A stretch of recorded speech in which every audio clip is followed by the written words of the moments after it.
अस्सलाम वालेकुम। उम्मीद है सब खैरियत से होंगे। आज मैं आपके साथ बड़ी मज़े की एक निहारी की रेसिपी शेयर कर रही हूँ जो कि झटपट बनेगी। तो आपने इसको बिना स्किप किए देखना है, लेकिन इससे पहले जो कोई चैनल पे नया है काइंडली चैनल को सब्सक्राइब कर दें। रेसिपी अच्छी लगे तो लाइक और शेयर ज़रूर कीजिएगा और ट्राई ज़रूर कीजिएगा। ट्राई करने के बाद अगर आपको रेसिपी पसंद आए तो मुझे कमेंट्स में लाजमी बताइएगा। तो शुरू करते हैं। सबसे पहले मैंने यहाँ पर ले लिया 1.5 कप घी। घी में ही हम इसको बनाएंगे क्योंकि देसी खाने हमेशा घी में ज़्यादा अच्छे बनते हैं। एक लार्ज साइज़ का प्याज लेके स्लाइस में काट लिया। इसको हमने ब्राउन कर लेना है अच्छी तरह से। बहुत ज़्यादा डार्क कलर हमने नहीं करना, बस मीडियम सा ब्राउन हमने इसको करना है कि क्रिस्पी क्रिस्पी सा और प्यारा सा कलर आ जाए। अच्छा जी, अब 2 हिस्से प्याज हम इसमें से निकाल देंगे ब्राउन करने के बाद, जो कि हम एंड पे सर्व करेंगे हरी मिर्चें, कटी अदरक और लेमन के साथ। और थोड़ा सा प्याज हम इसमें रहने देंगे क्योंकि जब हम प्याज इसमें थोड़ा सा रहने देंगे तो ब्राउन प्याज के साथ इसकी खुशबू बहुत अच्छी आएगी। अब यहाँ पे प्याज हमने कुछ निकाल दी, कुछ रहने दी। उसके बाद हमने शामिल किया बीफ। निहारी मटन से भी ज़्यादा बीफ की मज़ेदार बनती है। आप चाहें तो मटन भी इस्तेमाल कर सकते हैं। और निहारी के लिए पीस जो होते हैं बीफ के थोड़े से बड़े रखने पड़ते हैं। 2 किलो बीफ डाला, साथ ही 1.5 टेबलस्पून भर के लहसुन और अदरक का पेस्ट आपने ब्लेंड किया हुआ नहीं डालना, जो कुंडी में बनता है वो पेस्ट हम डालेंगे, उसके साथ टेस्ट ज़्यादा अच्छा आएगा। और हमने बीफ को फ्राई कर लिया तकरीबन 4 से 5 मिनट के लिए हाई फ्लेम पे। फिर हमने यहाँ पे शामिल किया पैकेट वाला निहारी मसाला। पैकेट वाले मसाले से इसलिए सिखा रही हूँ कि इसमें छोटी छोटी सी बहुत सारे मसाले डलते हैं जो कि अक्सर घरों में अवेलेबल नहीं होते, जैसा कि जायफल, जावित्री, बादियान का फूल। तो बाज़ार से लेने ज़रा मुश्किल लगते हैं, पैकेट हर जगह मौजूद होता है। तो इस वजह से आज आपको पैकेट वाले मसाले के साथ निहारी बनाना सिखा रही हूँ। आधा पैकेट हमने शामिल किया और अच्छी तरह से इसके साथ हमने बीफ को फ्राई कर लिया। कुछ मसाले हम घर के शामिल करेंगे। 1 टीस्पून मैंने नमक का शामिल किया, 1.5 टीस्पून लाल मिर्च का पाउडर शामिल किया और 1/2 टीस्पून ही हल्दी शामिल की। ये भी मसाले डाल के हमने इसको भून लेना है तकरीबन 1 से 2 मिनट के लिए। जब इसमें बीफ अच्छी तरह से फ्राई हो जाएगा तो घी जो हमने इसमें शामिल किया है उस घी को हम इसमें से निकाल लेंगे।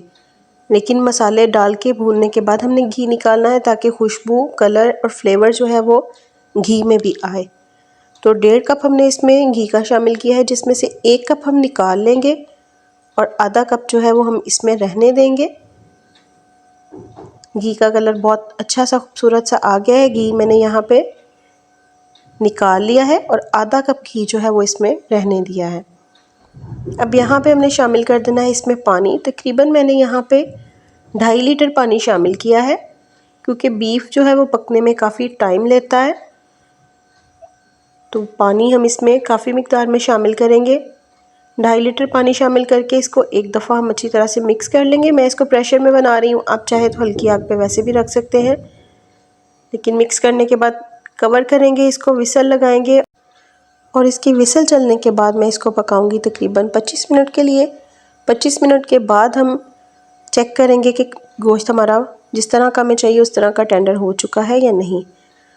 तो जब तक मीट हमारा टेंडर होता है, दूसरी साइड पे हमने बनानी है स्लरी, जिसके साथ हम इसकी ग्रेवी को गाढ़ा करेंगे। कुछ लोग इसमें आटा इस्तेमाल करते हैं, कुछ लोग सफ़ेद आटा भी इस्तेमाल करते हैं, लेकिन मैं यहाँ पे मैदे का इस्तेमाल कर रही हूँ। मैदे के साथ जो है बहुत स्मूथ से इसका टेक्सचर बनता है और ग्रेवी जो है वो बहुत मज़े की बनती है।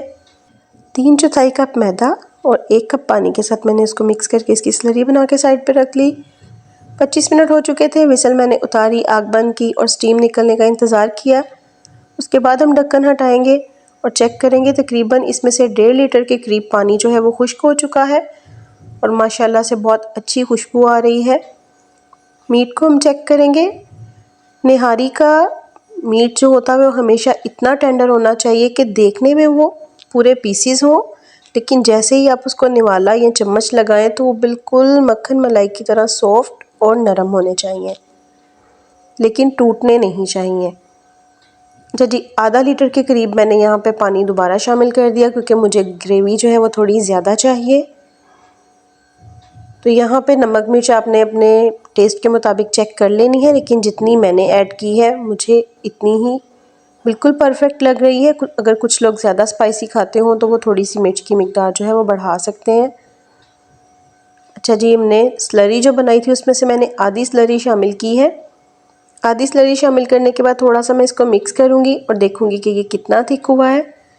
1 से 2 मिनट पकने के बाद ये मुझे अभी भी थोड़ा सा पतला लग रहा है, क्योंकि मीडियम सी इसकी ग्रेवी जो होती है वो गाढ़ी होती है, तो थोड़ा सा भी पतला है। मैं बाकी की जो स्लरी है वो भी इसमें शामिल कर दूँगी ताकि ये थोड़ा सा थिक हो जाए।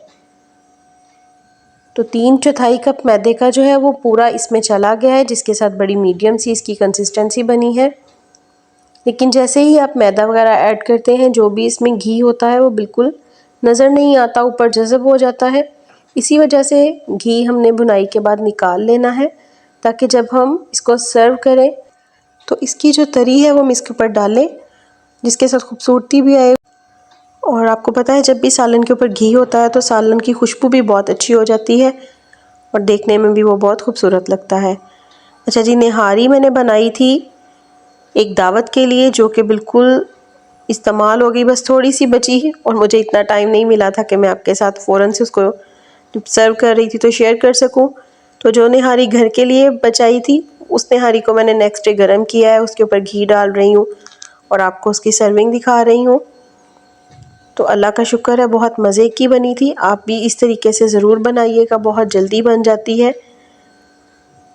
इंशाल्लाह उम्मीद करती हूँ आपको रेसिपी ज़रूर पसंद आएगी। हरी मिर्चों के साथ और अदरक के साथ, लेमन के साथ आप इसको गरम गरम नान के साथ सर्व करें और ऊपर हल्का सा निहारी मसाला दोबारा से डाल दें, जिसके साथ इसकी खुशबू मज़ीद अच्छी हो जाएगी। तो ज़रूर ट्राई कीजिएगा। चैनल पे नए हैं तो दोबारा से कहती जाऊँ, चैनल को सब्सक्राइब कर दें। रेसिपी अच्छी लगे तो ज़रूर लाइक कीजिएगा और दुआ में याद रखिएगा। अल्लाह हाफिज़।